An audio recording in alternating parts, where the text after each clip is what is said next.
Chapter 18. The Rescue of the High Ki. After several days of siege, Prince Marvel began to feel less confident of the safety of his little party. The frantic Ki had built double battering rams and were trying to batter down the high wall, and they had built several pairs of long ladders with which to climb over the wall, and their soldiers were digging 2 tunnels in the ground in order to crawl under the wall. Not at once could they succeed, for the wall was strong and it would take long to batter it down, and Nerle stood on top of the wall and kicked over the ladders as fast as the soldiers of Twi set them up. And the gray-bearded Ki stood in the garden holding 2 big flat boards with which to whack the heads of any who might come through the tunnels. But Prince Marvel realized that the perseverance of his foes might win in the end, unless he took measures to defeat them effectually. So he summoned swift messengers from among the Sound Elves, who are accustomed to travel quickly, and they carried messages from him to Wul-Takim, the king of the reformed thieves, and to King Terribus of Spor, who had both promised him their assistance in case he needed it. The prince did not tell his friends of this action, but after the messengers had been dispatched, he felt easier in his mind. The little High Ki remained as sweet and brave and lovable as ever, striving constantly to cheer and encourage her little band of defenders. But none of them was very much worried, and Nerle confided to the Maiden in Yellow the fact that he expected to suffer quite agreeably when the Ki at last got him in their clutches. Finally, a day came when 2 big holes were battered through the wall, and then the twin soldiers of Twi poured through the holes and began to pound on the doors of the palace itself, in which Prince Marvel and Nerle, the Ki, and the yellow High Ki had locked themselves as securely as possible. The prince now decided it was high time for his friends to come to their rescue. But they did not appear, and before long the doors of the palace gave way, and the soldiers rushed upon them in a vast throng. Nerle wanted to fight, and to slay as many of the Twi people as possible, but the prince would not let him. "These poor soldiers are but doing what they consider their duty," he said, "and it would be cruel to cut them down with our swords. Have patience, I pray you. Our triumph will come in good time." The Ki who came into the palace accompanied by the green High Ki ordered the twin soldiers to bind all the prisoners with cords. So 1 pair of soldiers bound the Ki, and another pair Nerle and the prince, using exactly the same motions in the operation. But when it came to binding the yellow High Ki, the scene was very funny, for twin soldiers tried to do the binding, and there was only one to bind, so that one soldier went through the same motions as his twin on empty air. And when his other half had firmly bound the girl, his own rope fell harmless to the ground. But it seemed impossible for one of the twins to do anything different from the other, so that was the only way the act could be accomplished. Then the green-robed High Ki walked up to the one in yellow and laughed in her face, saying, "You now see which of us is the most powerful, and therefore the most worthy to rule. Had you remained faithful to our handsome Ki, as I did, you would not now be defeated and disgraced." "There is no disgrace in losing one battle," returned the other girl proudly. "You are mistaken if you think you have conquered me, and you are wrong to insult one who is, for the time being, your captive." The maiden in green looked for an instant confused and ashamed. Then she tossed her pretty head and walked away. They led all the prisoners out into the garden, and then through the broken wall and up and down the silver steps into the great square of the cities of Twi. And here all the population crowded around them, for this was the first time any of them had seen their High Ki, or even known that they were girls, and the news of their quarrel and separation had aroused a great deal of excitement. "Let the executioners come forward," cried the Ki gleefully, and in answer to the command the twin executioners stepped up to the prisoners. They were big men, these executioners, each having a squint in one eye and a scar on the left cheek. They polished their axes a moment on their coat sleeves, and then said to Prince Marvel and Nerle, who were to be the first victims, "Don't dodge, please, or our axes may not strike the right place. And do not be afraid, for the blows will only hurt you an instant. In the land of Twi, it is usually considered a pleasure to be executed by us. We are so exceedingly skillful." "I can well believe that," replied Nerle, although his teeth were chattering. But at this instant a loud shout was heard, and the twin people of Twi all turned their heads to find themselves surrounded by throngs of fierce enemies. Prince Marvel smiled, for he saw among the newcomers the giants and dwarves and the stern gray men of King Terribus, with their monarch calmly directing their movements, and on the other side of the circle were the jolly faces and bushy whiskers of the 59 reformed thieves, with burly Wooltakem at their head. End chapter 18. Chapter 19. The Reunion of the High Ki. The twins of Twi were too startled and amazed to offer to fight with the odd people surrounding them. Even the executioners allowed their axes to fall harmlessly to the ground, and the double people, soldiers and citizens alike, turned to stare at the strangers in wonder. "We're here, Prince!" yelled Wooltakem, his bristly beard showing over the heads of those who stood between. "Thank you," answered Prince Marvel. "And all the men of Spore are here," added King Terribus, who was mounted on a fine milk-white charger, richly caparisoned. "I thank the men of Spore," returned Prince Marvel graciously. "Shall we cut your foes into small pieces, or would you prefer to hang them?" questioned the king of the reformed thieves, loudly enough to set most of his hearers shivering.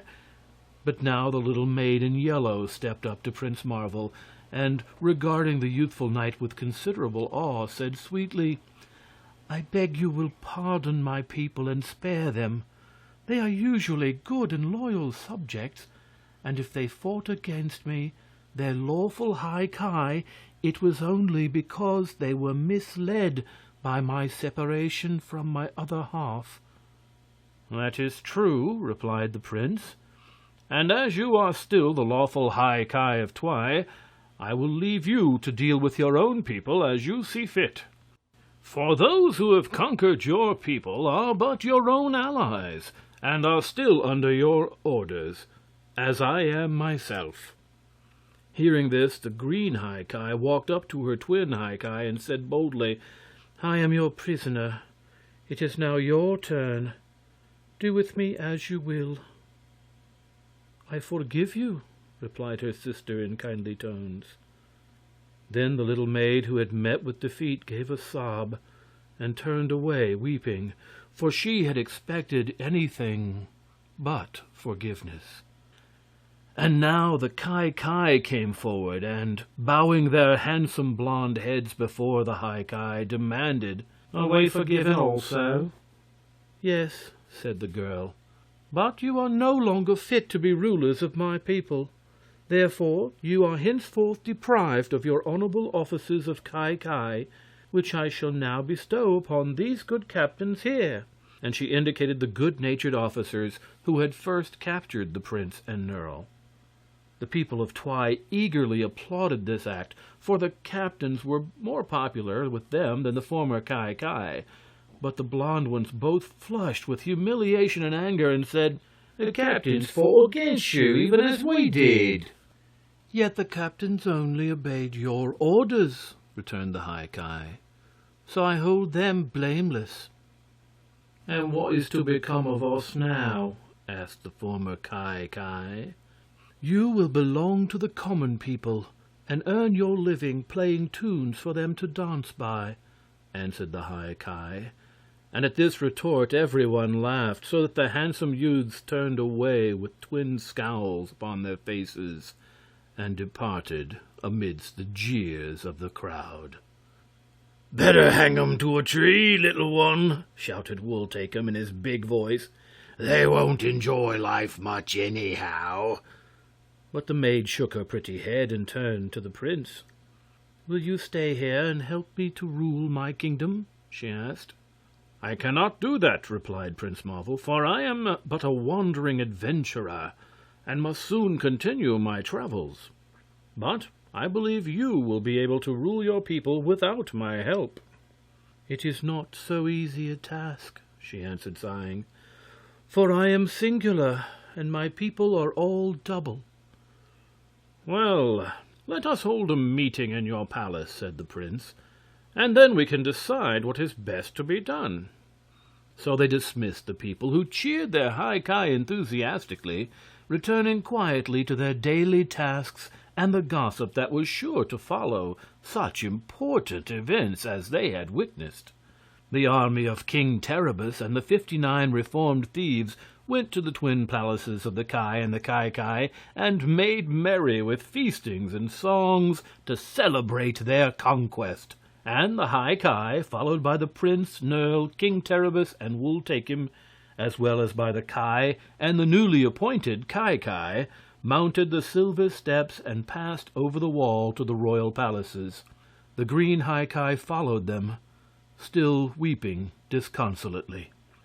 When they had all reached the throne room, the High Ki seated herself on one of the beautiful thrones and said, "By some strange chance, which I am unable to explain, my twin and I have become separated, so that instead of thinking and acting alike, we are now individuals, as are all the strange men who have passed through the hole in the hedge.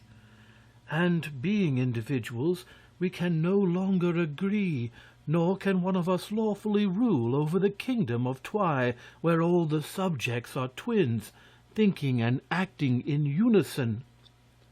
Said Prince Marvel, "Your Highness, I alone can explain why you became separated from your twin. By means of a fairy enchantment which I learned years ago, I worked upon you a spell which compelled your brain to work independent of your sister's brain. It seemed to me that it is better each person should think her own thoughts and live her own life, rather than be yoked to another person and obliged to think and act as a twin, or one half of a complete whole. And since you are now the one High Ki and the acknowledged ruler of this country, I will agree to work the same fairy spell on all your people, so that no longer will there be twin minds in all this land of Twi." "But all the cows and dogs and horses and other animals are double, as well as the people," suggested the old Ki, blinking their little eyes in amazement at the thought of being forever separated from each other. "I can also work the spell upon all the twin animals," said the prince, after a moment's hesitation. "And all our houses are built double, with twin doors and windows and chimneys, to accommodate our twin people," continued the High Ki. "And the trees and flowers, even the blades of grass, are all double. And our roads are double, and everything else is double. I alone, the ruler of this land, am singular." Prince Marvel became thoughtful now, for he did not know how to separate trees and flowers, and it would be a tedious task to separate the twin houses. "Why not leave the country as it is?" asked King Terribus of Spor. "The High Ki is welcome to come to my castle to live, and then she need no longer bother about the land of Twi, which seems to me a poor place after all." "And your sister may come with me to my cave and be the queen of the reformed thieves, which is a much more important office than being the High Ki of Twi," added big Wool-Take-Him, who had placed the maiden in green upon a cushion at his feet and was striving to comfort her by gently stroking her silken hair with his rough hand. "But I love my country and do not wish to leave it," answered the yellow High Ki. "And I love my twin sister, and regret that our minds have become separated," she continued sadly. "I have it!" exclaimed Nerle.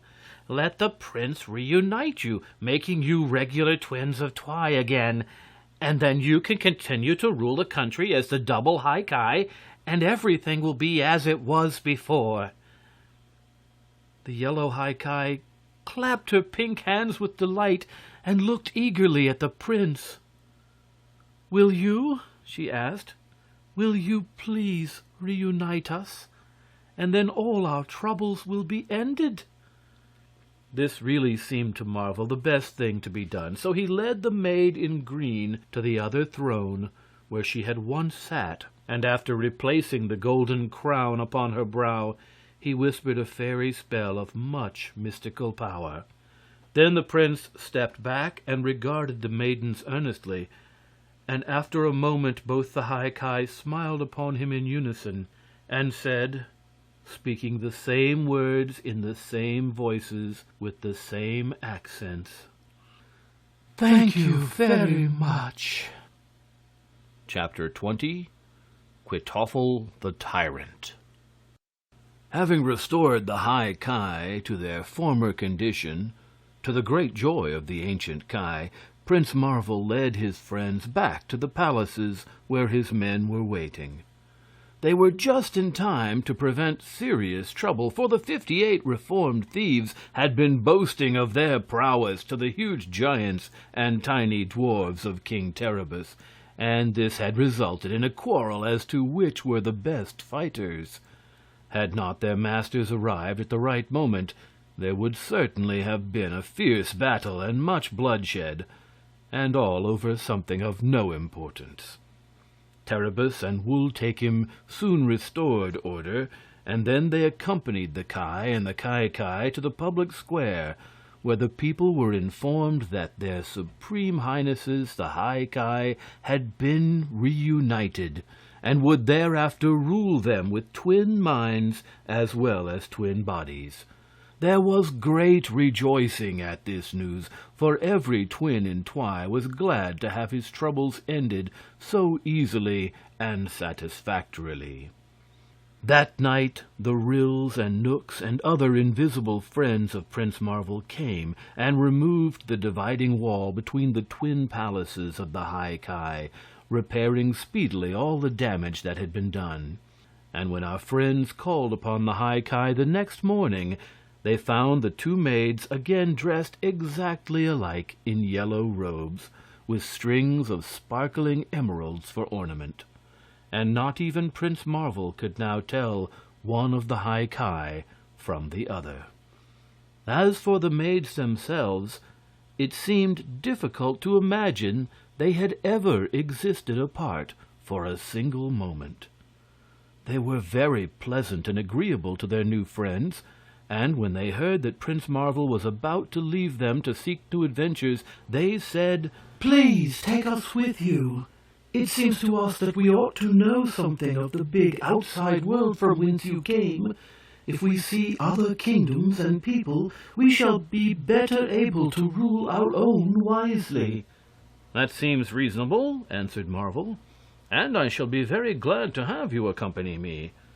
But who will rule the land of Twi in your absence?" "The Ki shall be the rulers," answered the High Ki, "and we will take the Ki with us." "Then I will delay my departure until tomorrow morning," said the prince, "in order that your highnesses may have time to prepare for our journey." And then he went back to the palaces of the other rulers, where the Ki expressed themselves greatly pleased at the idea of traveling, and the new Ki were proud to learn that they should rule for some time the land of Twi. Wool-Take-Him also begged to join the party, and so also did King Terribus, who had never before been outside of his own kingdom of Spore. So Prince Marvel willingly consented. The 58 reformed thieves, led by Gunder, returned to their cave, where they were living comfortably on the treasure Prince Marvel had given them, and the gray men and giants and dwarves of Spor departed for their own country. In the morning Prince Marvel led his own gay cavalcade through the hole in the hedge, and they rode merrily away in search of adventure. By his side were the High Ki, mounted upon twin chestnut ponies that had remarkably slender limbs and graceful arched necks. The ponies moved with exactly the same steps, and shook their manes and switched their tails at exactly the same time.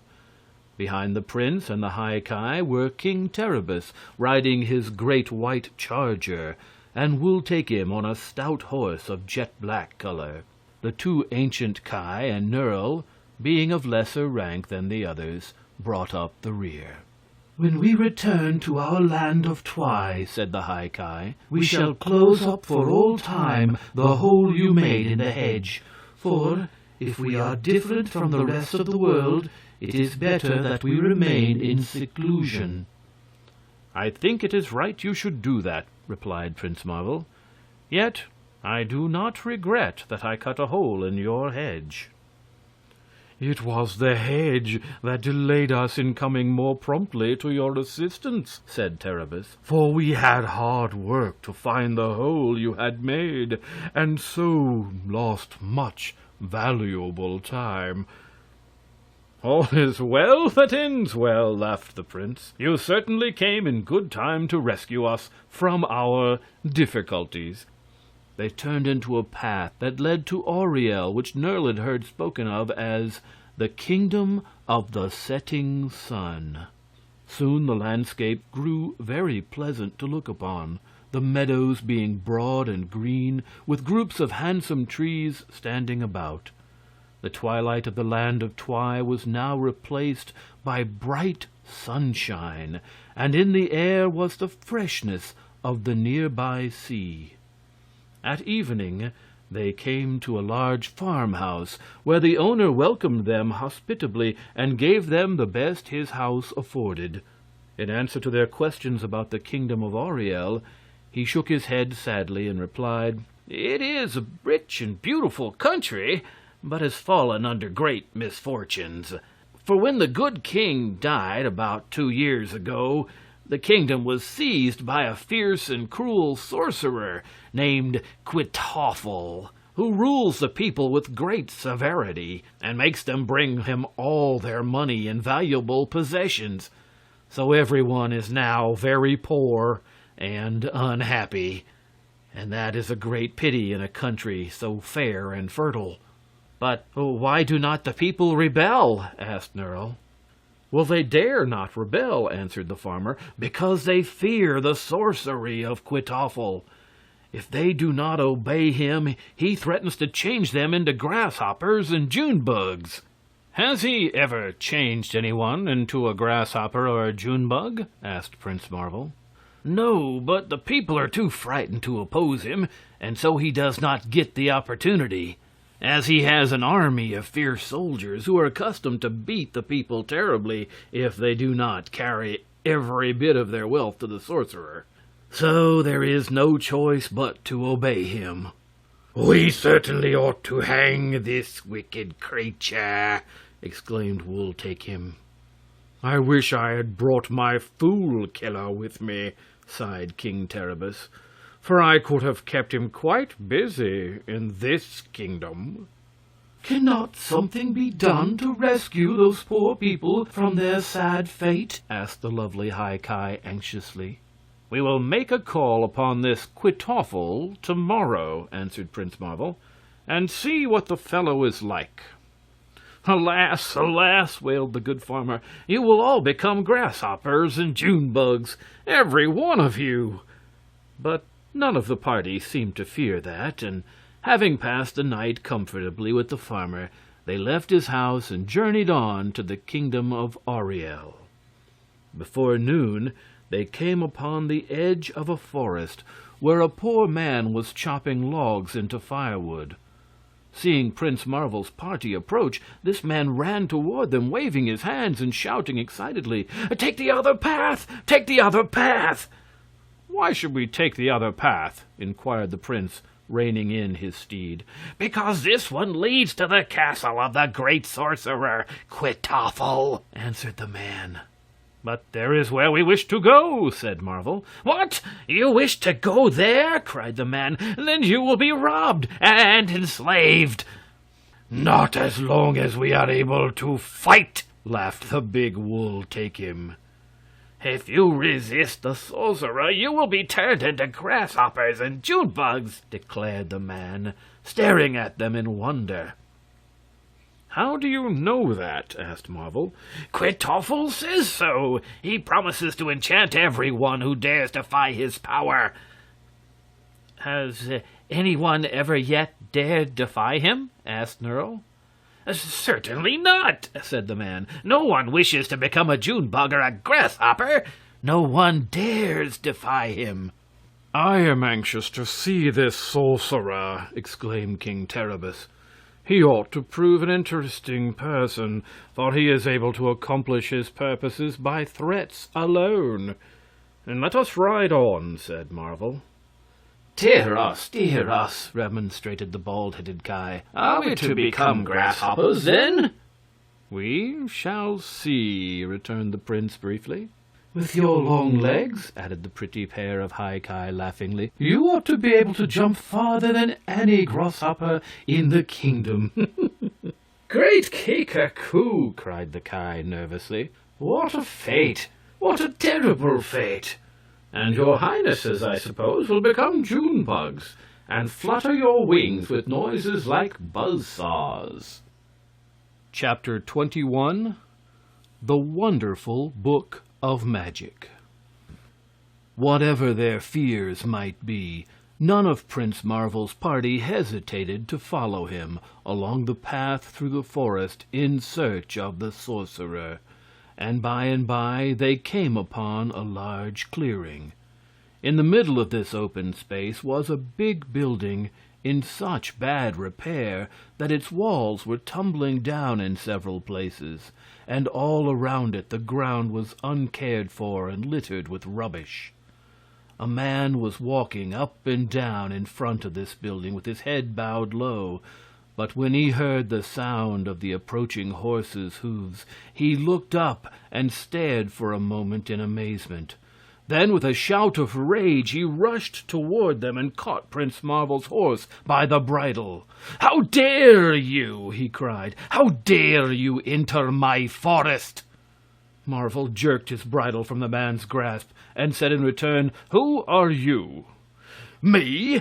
Who am I? Why, I am the great and powerful Kwytoffle, so beware my sorcery." They all looked at the man curiously. He was short and very fat, and had a face like a puffball, with little red eyes and scarcely any nose at all. He wore a black gown with scarlet grasshoppers and June bugs embroidered upon the cloth, and his hat was high and peaked, with an imitation grasshopper of extraordinary size perched upon its point. In his right hand he carried a small black wand, and around his neck hung a silver whistle on a cord. Seeing that the strangers were gazing on him so earnestly, Kwytoffle thought they were frightened. So he said again in a big voice, "Beware my vengeance." "Beware yourself," retorted the prince, "for if you do not treat us more respectfully, I shall have you flogged." "What? Flog me?" shouted Kwytoffle furiously. "For this I will turn every one of you into grasshoppers, unless you at once give me all the wealth you possess." "Poor man," exclaimed Nerl. "I can see you are longing for that flogging. Will you have it now?" And he raised his riding whip above his head. Kwytoffle stumbled backwards a few paces and blew shrilly upon his silver whistle, Instantly a number of soldiers came running from the building, others following quickly after them, until fully 100 rough-looking warriors, armed with swords and axes, had formed in battle array, facing the little party of Prince Marvel. "Arrest these strangers!" commanded Kwytoffle, in a voice like a roar. "Capture them and bind them securely, and then I will change them all into grasshoppers." "All right," answered the captain of the soldiers, and then he turned to his men and shouted, "Forward! Double-quick march!" They came on with drawn swords, at first running and then gradually dropping into a walk, as they beheld Nerle, Wool-Take-Him, King Terribus, and Marvel, standing quietly waiting to receive them, weapons in hand and ready for battle.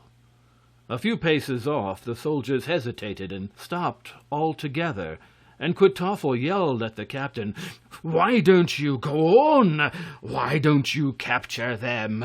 Why don't you fight them?"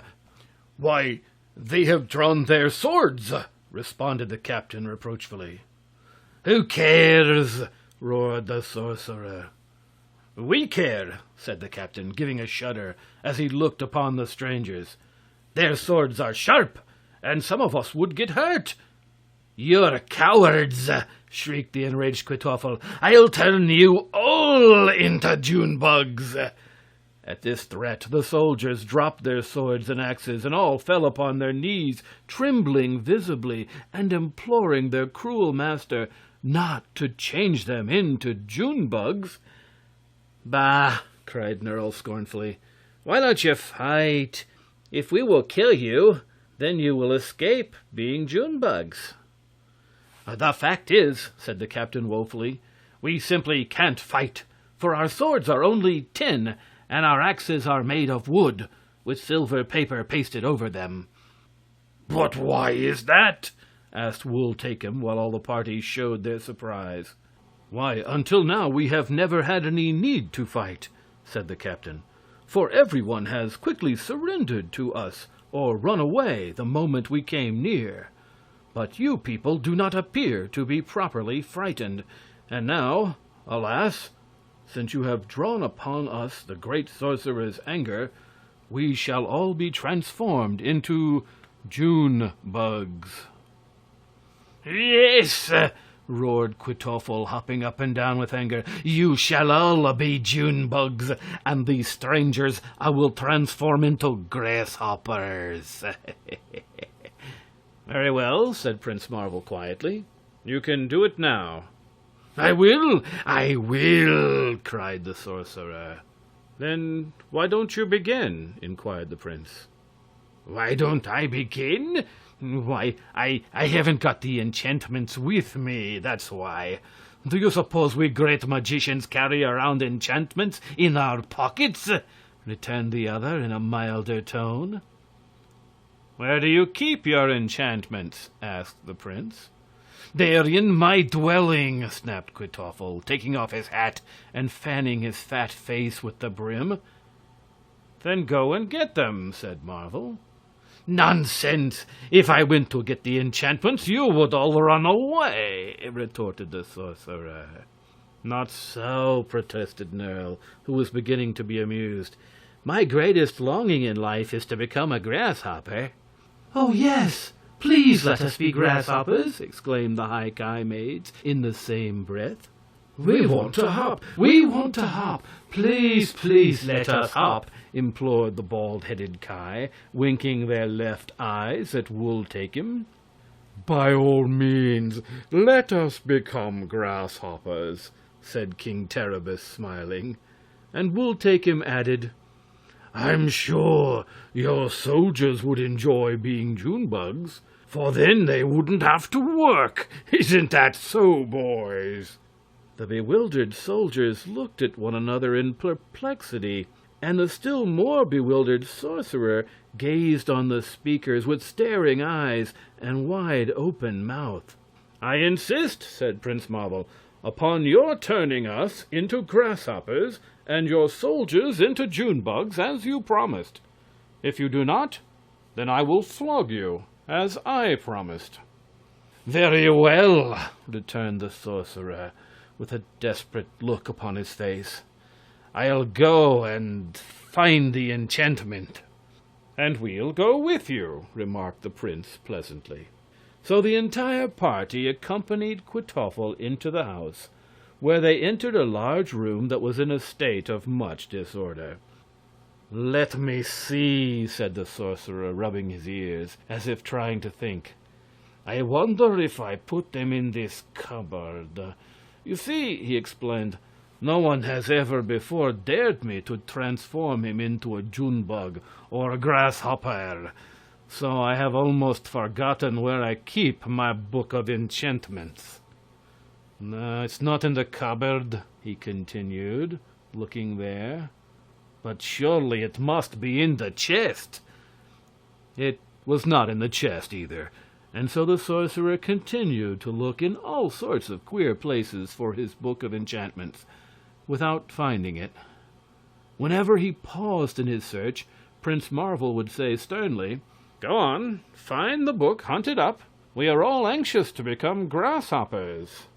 And then Kwytoffle would set to work again, although big drops of perspiration were now streaming down his face. Finally he pulled an old book from underneath a pillow of his bed, and crying, "Here it is," carried it to the window. He turned a few leaves of the book and then said, "How unfortunate. The compound I require to change you into grasshoppers must be mixed on the 1st day of September, and as this is now the 8th day of September, I must wait nearly a year before I can work the enchantment."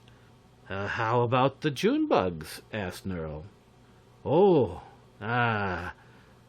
"The June bug mixture can only be made at the dark of the moon," said the sorcerer, pretending to read, "and that is 3 weeks from now." "Let me read it," said Prince Marvel, suddenly snatching the book from Kwytoffle's hands. Then he turned to the title page and read, "Lives of Famous Thieves and Impostors." "Why, this is not a book of enchantments." "That is what I suspected," said Terribus. "No one but a sorcerer can read the enchantments in this book," declared Kwytoffle. But he hung his head with a sheepish look, for he knew his deception had been well understood. "Is your own history written in this volume?" inquired Marvel. "No," answered the sorcerer. "Then it ought to be," said the prince, "for you are no sorcerer at all, but merely a thief and an impostor." End chapter 21. Chapter 22. The Queen of Plenta. The soldiers of Kwytoffle wanted to hang their old master at once, for he had won their enmity by abusing them in many ways, but Prince Marvel would not let them do this. However, they tied the false sorcerer to a post, and the captain gave him a good whipping, 1 lash for each letter in the words grasshopper and Junebug. Kwytoffle howled loudly for mercy, but no one was at all sorry for him. Wool Take Him tied a rope around the impostor's neck, and when the party left the castle they journeyed all through the kingdom of Auriel, and at every town or city they came to the reformed thief would cry out to the populace, "Here is the terrible sorcerer Kwytoffle, who threatened to change you into grasshoppers and June bugs. But you may see that he is a very common man, with no powers of sorcery whatever." And then the people would laugh and pelt mud at their former tyrant, and thank Prince Marvel for having exposed the false and wicked creature. And they called the son of their old king back to his lawful throne, where he ruled wisely and well, and the hoarded wealth of Kwytoffle was divided among the people again, and soon the country became prosperous once more. This adventure was very amusing to the pretty High Ki of Twi. It afforded them laughter for many days, and none of the party ever saw a grasshopper or a June bug afterward without thinking of the terrible sorcerer, Kwytoffle. They left that disgraced person grooming horses for his board in the stables of the new king, and proceeded upon their journey. Without further event they reached the splendid southern kingdom of Plenta, which was the most delightfully situated of any dominion in the enchanted island of Yew. It was ruled by a good and generous queen who welcomed the strangers to her palace and gave a series of gay entertainments in their honor. King Terribus was especially an object of interest, for everyone had heard his name and feared him and his fierce people. But when they beheld his pleasant countenance and listened to his gentle voice, they began to regard him with much love and respect. And really Terribus was worthy of their friendship, since he had changed from a deformed monster into an ordinary man who had forbidden his people ever again to rob and plunder their weaker neighbors. But the most popular personages visiting at the court of the Queen of Plenta were the lovely High Ki of Twi. Although beautiful girls abounded in this kingdom, none could compare with the royal twins, and their peculiar condition only served to render them the more interesting. Two youths would approach the High Ki at the same time and invite them to dance, and in united voices they would accept the invitation and go whirling around the room with exactly the same steps, laughing at the same instant and enjoying the dance equally. But if one youth asked his partner a question, both the twins would make answer, and that was sure to confuse and embarrass the youth. Still, the maids managed very well to adapt themselves to the ways of people who were singular, although they sometimes became a little homesick for Twi, where they were like all the other people. The bald-headed Ki kept watchful eyes on their youthful rulers, and served them very cheerfully. But with all their travels and experiences, the old men could never be convinced it was better to be singular than double. Prince Marvel was the real hero of the party, and Nerle received much attention on account of his master's popularity. He did not seem as unhappy as usual, and when the prince inquired the reason, his esquire answered that he believed the excitement of their adventures was fast curing him of his longing for something he could not have. As for the pleasure of suffering, he had had some experience of that too, and it was not nearly so delightful as he had expected. Wooltakim was not a society man, so he stayed around the royal stables and made friends with the grooms, and traded his big black horse for 2 bay ones and a gold neck-chain, and was fairly content with his lot. And so the party enjoyed several happy weeks at the court of the good Queen of Plenta, until one day the terrible news arrived that carried them once more into exciting adventures. Chapter 23. The Red Rogue of Dawna. One morning, while they were all standing in the courtyard waiting for their horses, as they were about to go for a ride, a courier came galloping swiftly up to the palace and cried, "Does anyone know where Prince Marvel can be found?" "I am Prince Marvel," replied the young knight, stepping out from among the others. "Then I have reached my journey's end," said the courier, whose horse was nearly exhausted from long and hard riding. "The Lady Cecily is in great danger and sends for you to come and rescue her. The great Baron Merd, her father, has been killed and his castle destroyed, and all his people are either captives or have been slain outright." "And who has done this evil thing?" asked Prince Marvel, looking very stern and grave. "The Red Rogue of Dawna," answered the messenger. "He quarreled with the Baron Merd and sent his savage hordes to tear down his castle and slay him. I myself barely escaped with my life, and the Lady Cecily had but time to say, before she was carried off, that if I could find Prince Marvel, he would surely rescue her. "And so I will," declared the prince, "if she be still alive." Who is this Lady Cecily?" asked Nerle, who had come to his master's side. "She is my first friend, to whom I owe my very existence. It is her image, together with those of her two friends, which is graven on my shield," answered Prince Marvel thoughtfully. "And what will you do?" inquired the esquire. "I must go to her at once." When they heard of his mission, all the party insisted on accompanying him. Even the dainty High Ki could not be deterred by any thoughts of dangers they might encounter, and after some discussion Prince Marvel allowed them to join him. So Wool Takem sharpened his big broadsword, and Nerle carefully prepared his master's horse, so that before an hour had passed they were galloping toward the province of the Red Rogue of Dawna. Prince Marvel knew little concerning this personage, but Nerle had much to tell of him. The Red Rogue had once been a page to a wise scholar and magician who lived in a fine old castle in Dawna and ruled over a large territory. The boy was very small and weak, smaller even than the average dwarf, and his master did not think it worth while to watch him.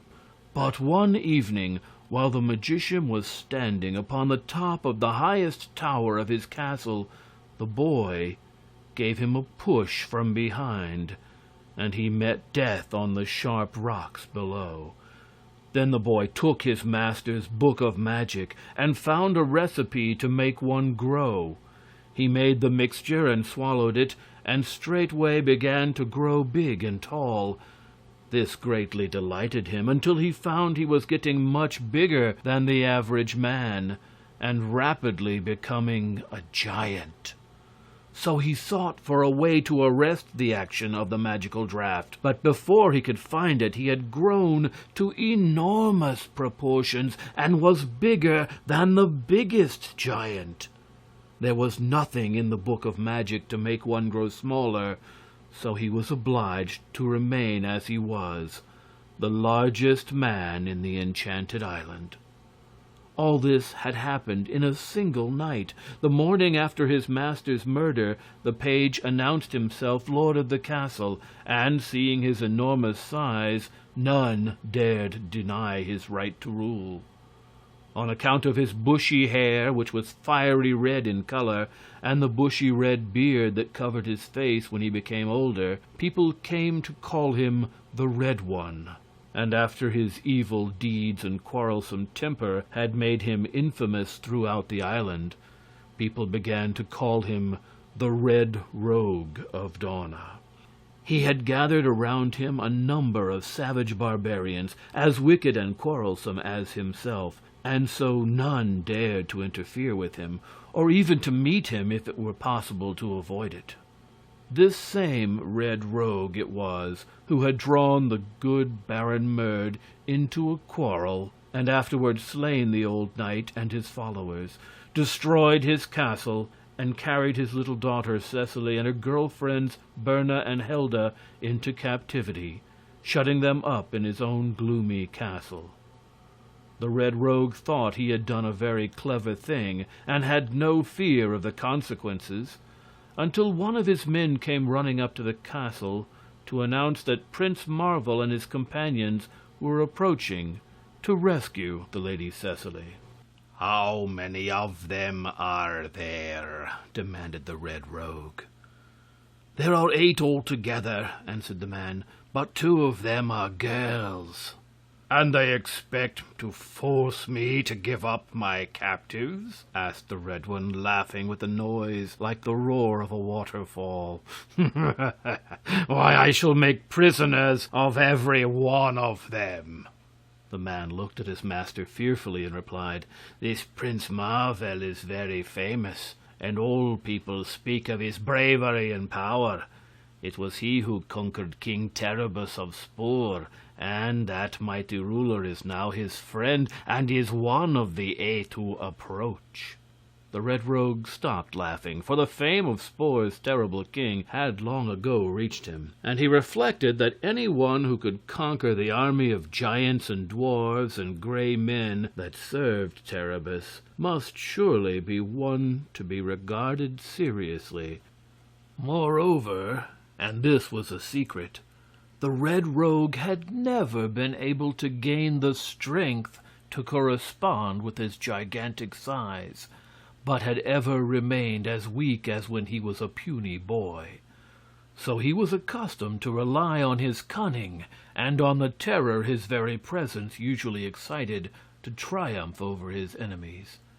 And he began to be afraid of this prince. "You say 2 of the party are girls?" he asked.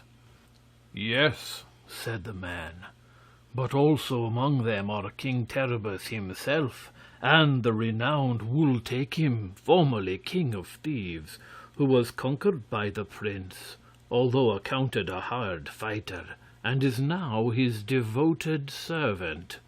And there are 2 old men who are just alike and have a very fierce look about them. They are said to come from the hidden kingdom of Twi." By this time the Red Rogue was thoroughly frightened, but he did not yet despair of defeating his enemies. He knew better than to attempt to oppose Prince Marvel by force, but he still hoped to conquer him by trickery and deceit. Among the wonderful things that the Red Rogue's former master, the wise scholar and magician, had made were 2 large enchanted mirrors, which were set on each side of the great hallway of the castle.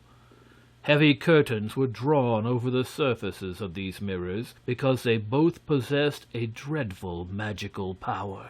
For whenever anyone looked into one of them, his reflection was instantly caught and imprisoned in the mirror, and his body at the same time became invisible to all earthly eyes, only the mirror retaining his form.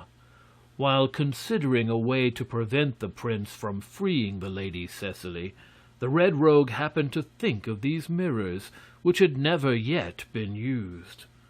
So he went stealthily into the great hall and drew aside the covering from one of the mirrors. He did not dare look into the mirror himself, but hurried away to another room and then sent a page up a back stairway to summon the Lady Cecily and her 2 maids into his presence.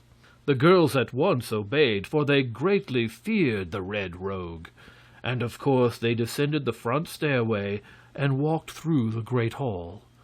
At once the large mirror that had been exposed to view caught the eye of Cecily, and she paused to regard her reflection in the glass. Her 2 companions did likewise, and instantly all 3 girls became invisible, while the mirror held their reflections fast in its magic surface.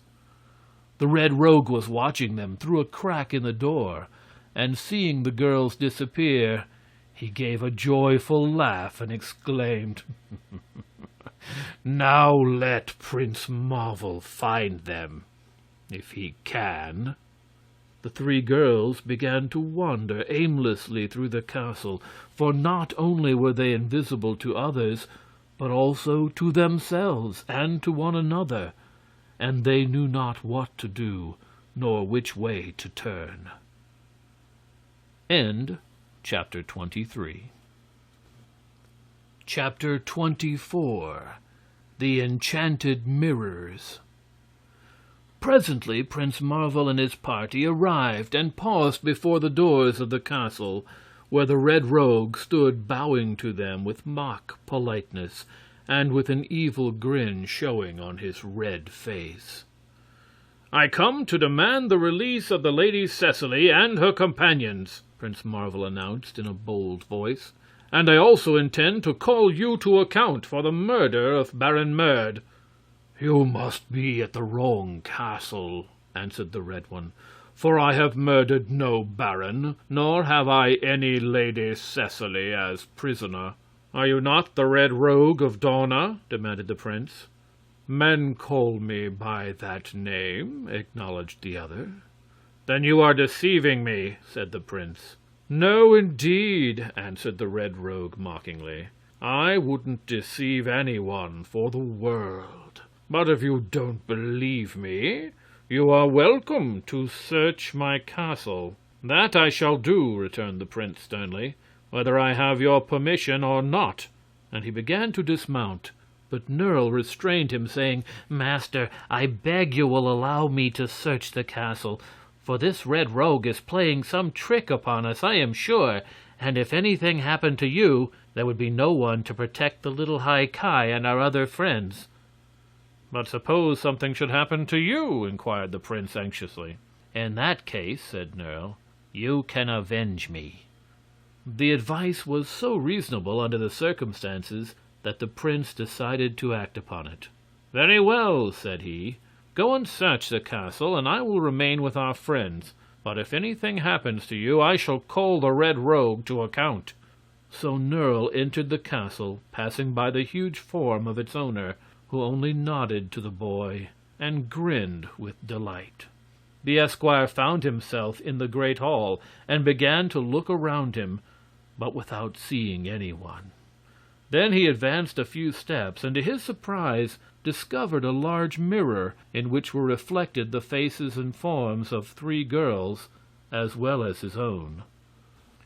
"Why, here they are," he attempted to say, but he could not hear his own voice.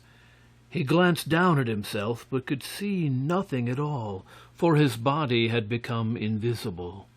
His reflection was still in the glass, and he knew that his body existed the same as before, but although he yet saw plainly the hall and all that it contained, he could see neither himself nor any other person of flesh.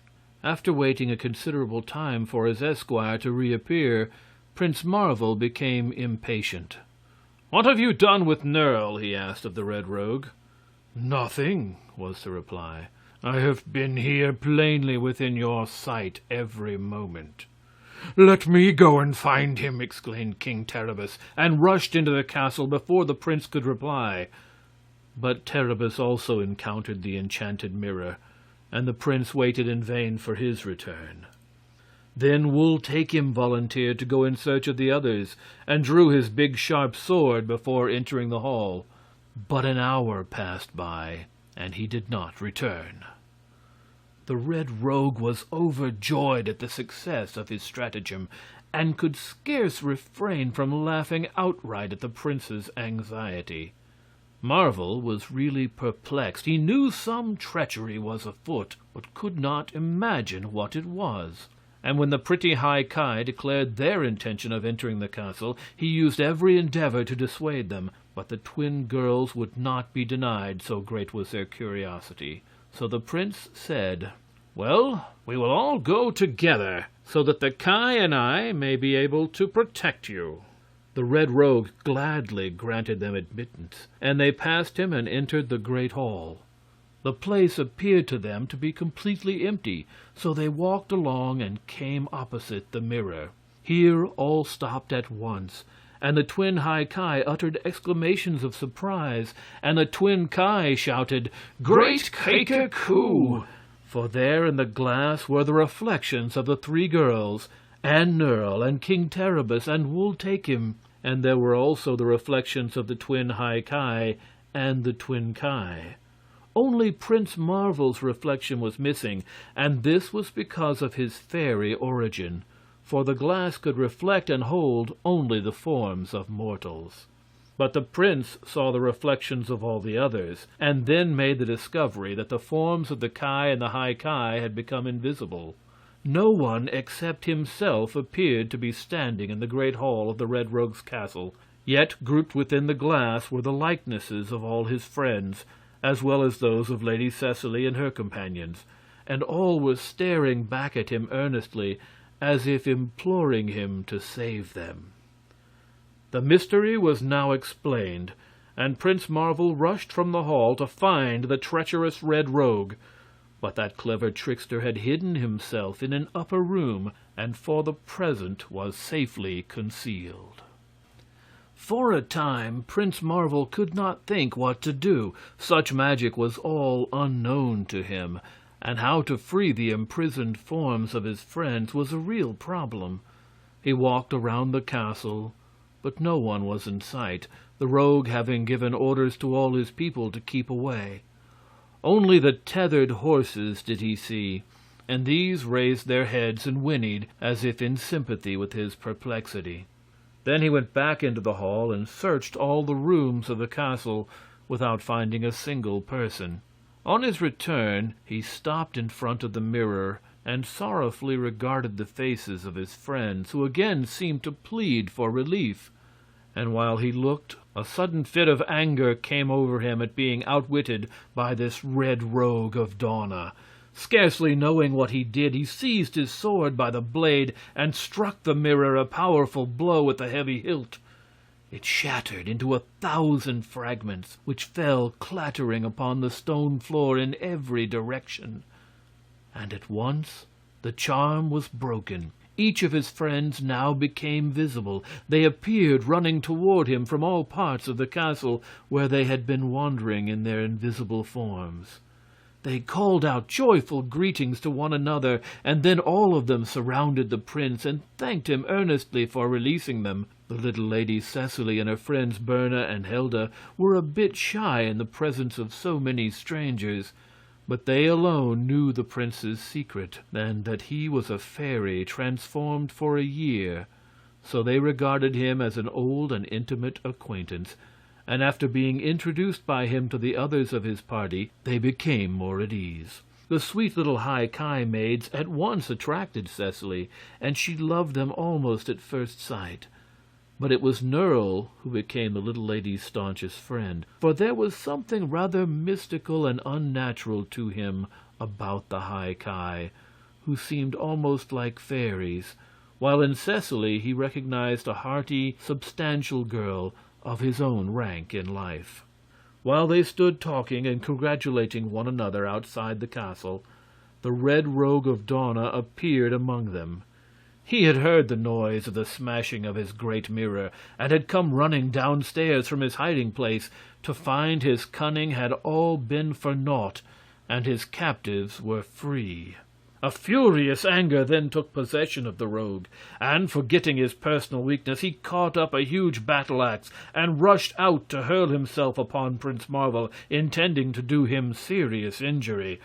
But the prince was not taken unawares. He saw the Red Rogue coming and met him with a drawn sword, striking quickly at the arm that wielded the big axe. The stroke was as sure as it was quick, and piercing the arm of the giant, caused him to drop the axe with a howl of pain. Then Prince Marvel seized the Red Rogue by the ear, which he was just tall enough to reach, and dragged him up the steps and into the castle, the big fellow crying for mercy at every step and trembling like a leaf through cowardice. But down the hall Marvel marched him, seeking some room where the rogue might be safely locked in. The great curtain that covered the second enchanted mirror now caught Prince Marvel's eye, and, still holding his prisoner by the ear, he reached out his left hand and pulled aside the drapery. The Red Rogue looked to see what his captor was doing, and beheld his own reflection in the magic mirror. Instantly he gave a wild cry and disappeared, his body becoming absolutely invisible, while his coarse red countenance stared back from the mirror. And then Prince Marvel gave a sigh of relief and dropped the curtain over the surface of the mirror, for he realized that the Red Rogue of Dawna had at last met with just punishment and was safely imprisoned for all time. Chapter 25. The Adventurers Separate. When Prince Marvel and his friends had ridden away from the castle, the savage followers of the Red One came creeping up to listen for their master's voice. But silence reigned in every part of the castle, and after stealing fearfully through the rooms without seeing anyone, the fellows became filled with terror and fled from the place, never to return. and afterward the neighbors whispered that the castle was haunted by the spirit of the terrible Red Rogue, and travelers dared not stop in the neighborhood, but passed by quickly and with averted faces. The prince and his party rode gaily along toward the kingdom of Heg, for Nerle had invited them all to visit his father's castle. They were very happy over their escape, and only the little Lady Cecily became sad at times when she thought of her father's sad fate. The Baron Negar, who was Nerle's father, was not only a wealthy nobleman, but exceedingly kind and courteous, so that every member of Prince Marvel's party was welcomed to the big castle in a very hospitable manner. Nerle was eagerly embraced by both his father and mother, who were overjoyed to see him return safe and sound after his wanderings and adventures. "And have you been cured of your longing for something that you cannot have?" asked the Baron anxiously. "Not quite," said Nerle, laughing. "But I am more reconciled to my lot. For I find wherever I go, people are longing for just the things they cannot get, and probably would not want if they had them. So, as it seems to be the fate of most mortals to live unsatisfied, I shall try hereafter to be more contented." These words delighted the good baron, and he gave a rich and magnificent feast in honor of his son's return. The High Ki of Twi, after passing several pleasant days at Nerle's home, now decided that they had seen enough of the world, and would be glad to return to their own kingdom, where all was peaceful and uneventful, and rule it to the end of their days. So the baron furnished them an escort of 20 men-at-arms, and these conducted the High Ki and the aged Ki safely back to the hole in the hedge. And after they had entered the land of Twi, the first act of the High Ki was to order the hedge repaired and the hole blocked up. And I have never heard that anyone from that time forth ever succeeded in gaining admittance to the hidden kingdom. So its subsequent history is unknown.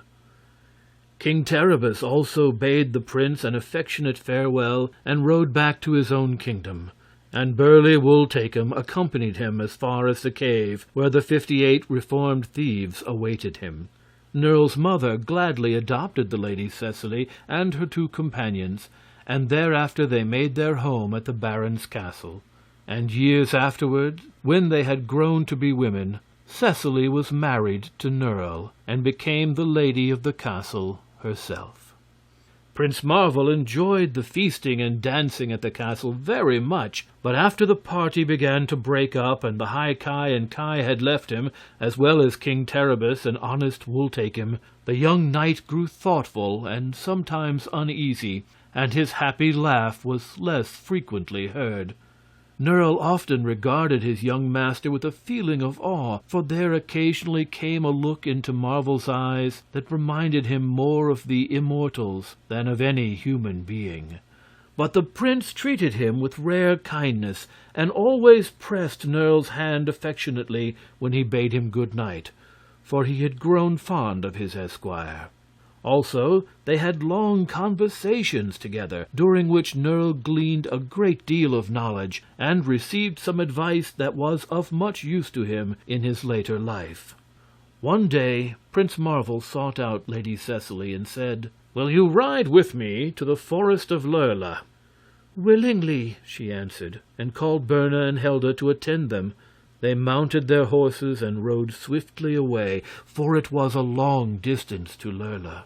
By noon the party entered the forest, and although the path they traversed was unknown to the girls, who had usually entered the forest from its other side, near to where the Baron Merd's castle had stood, the prince seemed to have no difficulty in finding his way. He guided them carefully along the paths, his handsome war-charger stepping with much grace and dignity, until at length they came to a clearing. Here the prince paused abruptly, and Cecily looked around her, and at once recognized the place. "Why," she exclaimed in surprise, It is the fairy bower." And then she turned to Prince Marvel and asked in a soft voice, "Is the year ended, Prince?" His smile was a bit sad as he answered slowly, "The year will be ended in 5 minutes." End chapter 25. Chapter 26. The End of the Year. The girls sat upon the green moss and waited. Prince Marvel stood silent beside his horse.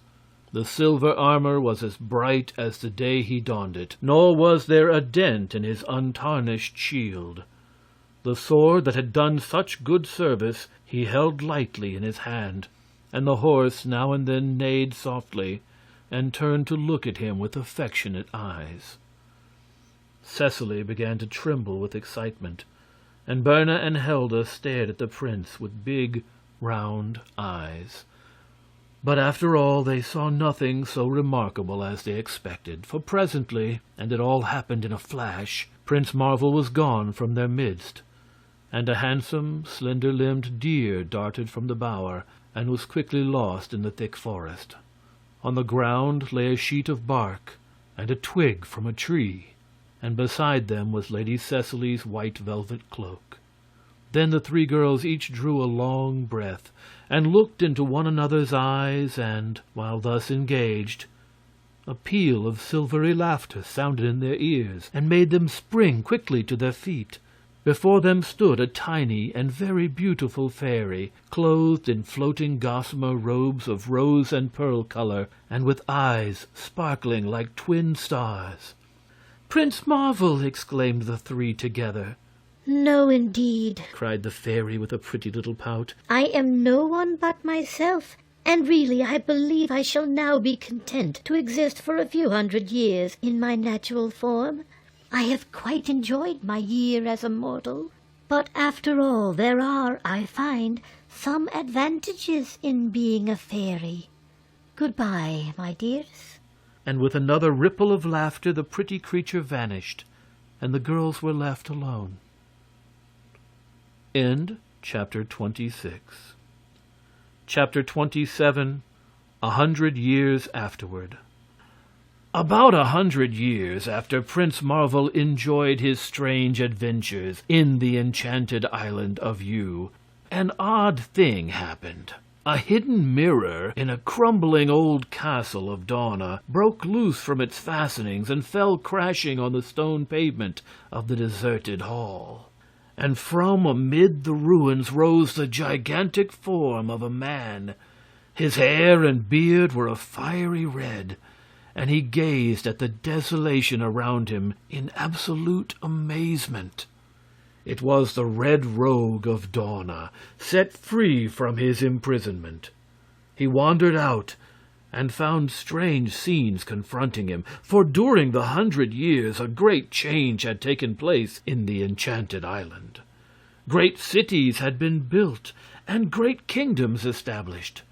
Civilization had won the people, and they no longer robbed or fought or indulged in magical arts, but were busily employed and leading respectable lives. When the Red Rogue tried to tell folks who he was, they but laughed at him, thinking the fellow crazy. He tried to get together a band of thieves, as Wultakim had done in the old days, but none would join him. And so, forced to be honest against his will, the rogue was driven to earn a living by digging in the garden of a wealthy noble, of whom he had never before heard. But often he would pause in his labors and lean on his spade while thoughts of the old days of wild adventure passed through his mind in rapid succession. And then the big man would shake his red head with a puzzled air and mutter, "I wonder who that Prince Marvel could have been, and I wonder what ever became of him."